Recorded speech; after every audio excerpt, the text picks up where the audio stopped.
হঠাৎ করেই যখন জানতে পারলাম আজকে আমার প্রিয় বান্ধবীটির জন্মদিন, তো কি থেকে কি করব এটা নিয়ে পড়ে গেলাম বিপাকে, মানে দুশ্চিন্তায়।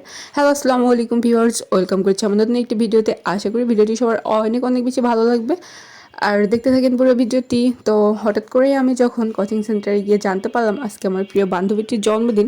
আজ হলো দুজনেই পাবনা জেলার মানুষ, মানে এক জেলার মানুষ। একটা আন্তরিকতা, ভালোবাসা, সম্মানবোধ তো থেকেই যায় যেহেতু একই এলাকার মানুষ।